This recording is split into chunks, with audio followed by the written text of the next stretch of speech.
Someone lied to you about money. Not a stranger, not a scammer. Someone you trusted.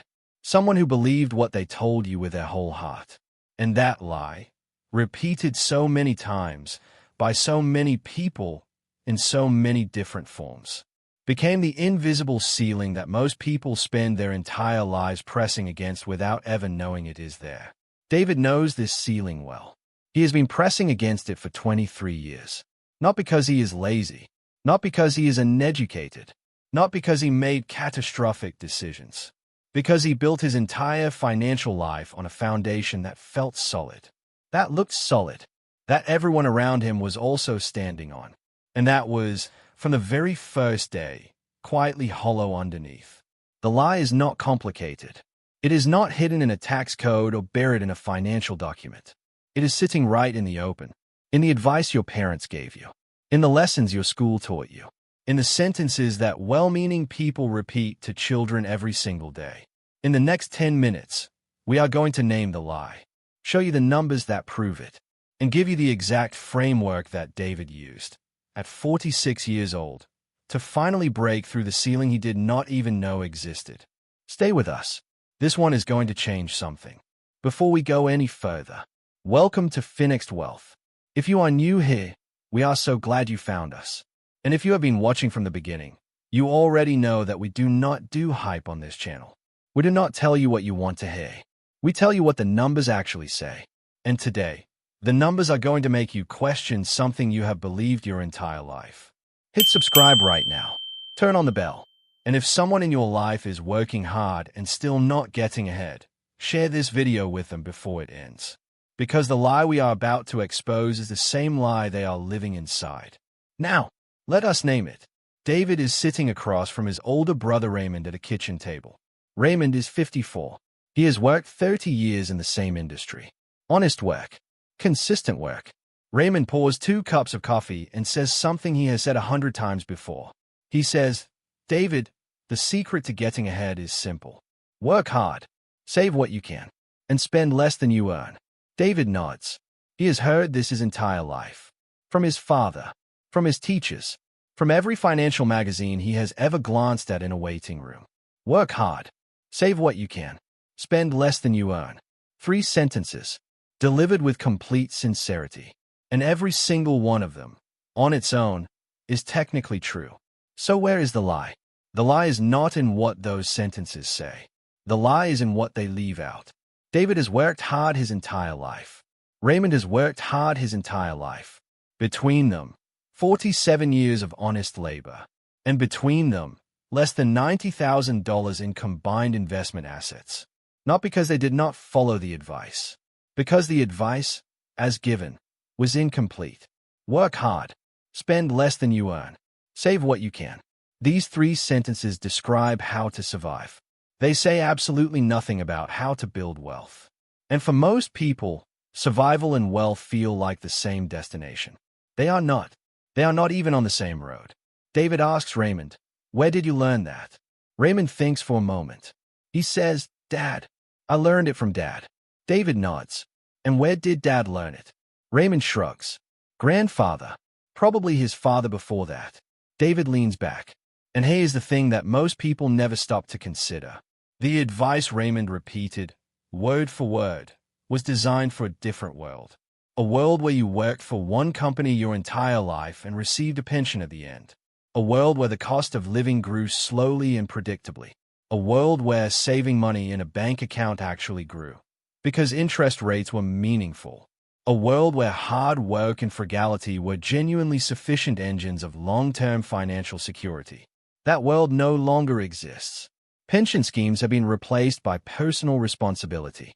Interest rates on savings accounts now average less than 1% in most countries, meaning money sitting in a bank is quietly losing value to inflation every single year. The cost of housing, healthcare, and education has grown at 3 to 4 times the rate of wages over the last 30 years. And the skills that once guaranteed job security are now being automated, outsourced, or made obsolete faster than any previous generation has ever experienced. The advice Raymond gave David was not wrong for Raymond's grandfather. It is catastrophically incomplete for David's reality. And no one, not Raymond, not their father, not the school system, updated the instructions. The lie is not one sentence. It comes in 3 versions, and almost every person watching this video has heard all 3. Version 1. Just save more. David has been told his entire life that the path to wealth is saving more money, and he has tried. But here's what nobody explained alongside that advice. Saving money in a bank account at 1% interest, while inflation runs at 4%, means David is losing 3% of his purchasing power every single year. He is not saving his way to wealth. He is slowly, quietly, losing ground while feeling responsible. A person who saves $50,000 in a bank account over 20 years at 1% interest ends up with $61,000. A person who invests $50,000 over 20 years at 8% average market return ends up with $233,000. Same $50,000. Same 20 years. $172,000 difference.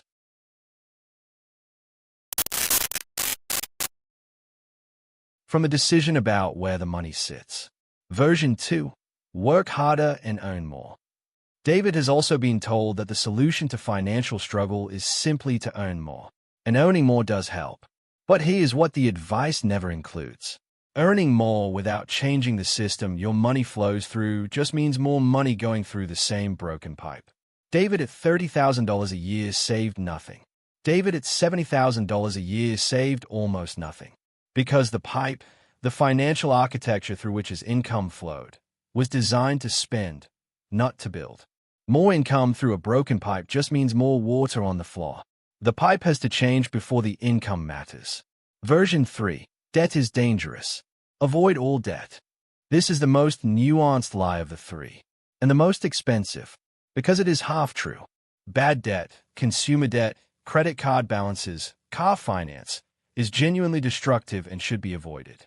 But good debt, debt used to acquire assets that generate income, is how almost every significant fortune in history has been built.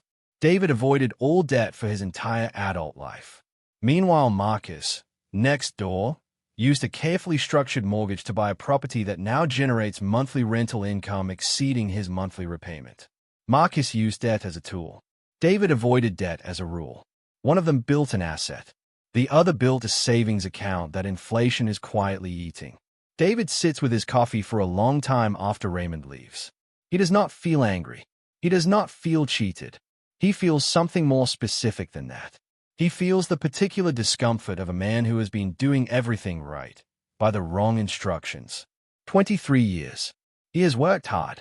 He has spent less than he earned. He has saved what he could.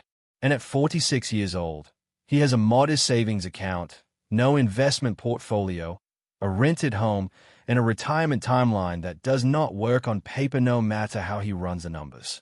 He opens his laptop. He types 4 words into a search engine that he has never typed before. How do wealthy people think? Not, how do wealthy people earn? Not, how do wealthy people save? What do they think? Because David has finally understood something that changes everything. The lie was never really about money. It was about mindset. The advice he received his entire life was the advice of people who thought about money as something you earn and protect. Wealthy people, consistently, generationally, across every culture and every era, think about money as something you deploy. Not protected. Deploy. Like a general deploying troops. Strategically. Purposefully. With a clear objective and a plan for what comes back. David earns money. Then protects it from spending. Then I hope there is something left. Marcus earns money. Then immediately deploys a percentage into assets. Then lives on what remains. Same income. Completely different relationship with every dollar that arrives. So if a lie is incomplete advice, what does the complete picture look like? David spends the rest of that evening reading. Not blogs. Not social media. The actual financial histories of people who built wealth across multiple generations. And he finds 3 principles that appear, without exception, in every single one. Principle 1. Assets over savings.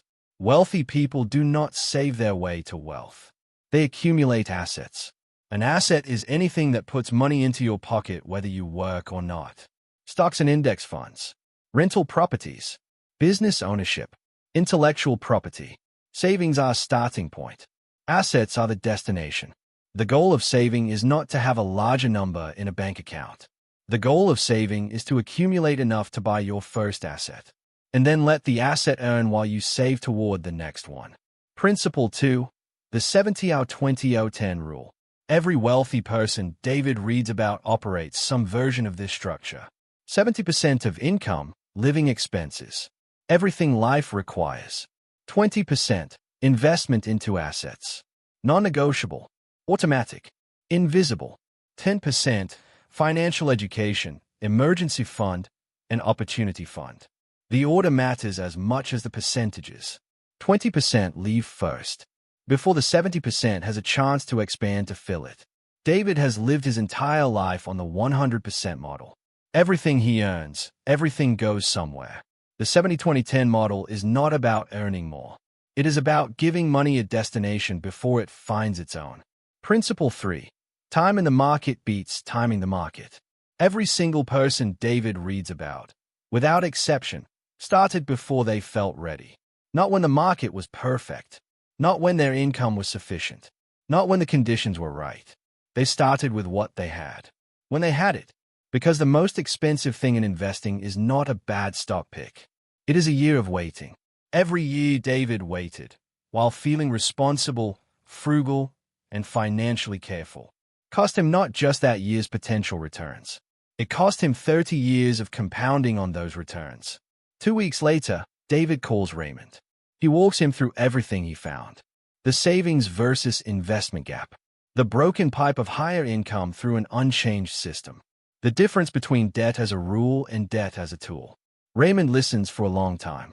When David finishes, Raymond is quiet. Then he says, "Why did no one ever tell us this?" David thinks about it. He says, "They did tell us. They told us everything they knew." Raymond says, "But it was not enough." David says, "No, it was not enough, but it was everything they had." And here's the thing about the lie, Raymond. It was never told with bad intentions. Dad believed what he told us. His father believed what he told him. Every person who passed this advice down the line genuinely believed they were giving us the tools to succeed. They just did not know what they did not know. And neither did we. Until now. Raymond is quiet again for a moment. Then he says, "So what do we do?" David says, "The same thing Marcus did when he was 22. We start, today, with whatever we have. Not perfectly, not with enough. Just started. Because the lie only keeps working if we keep believing it. The lie that most people never get rich is not one dramatic faucet. It is a slow accumulation of incomplete truths, passed down by people who loved us, built for a world that no longer exists.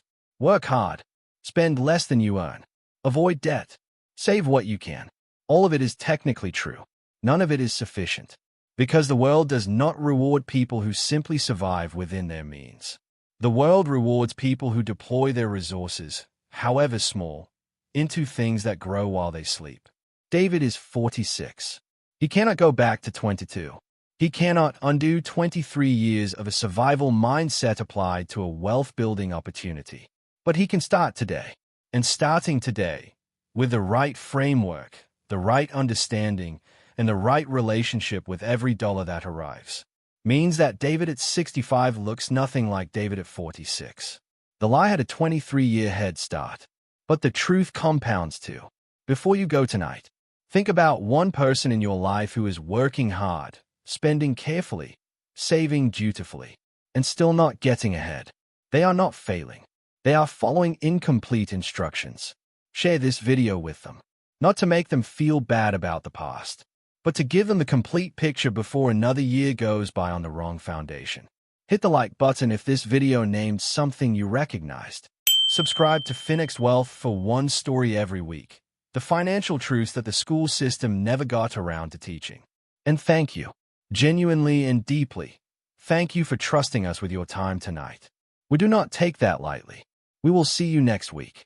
And remember, the lie only keeps working if you keep believing it.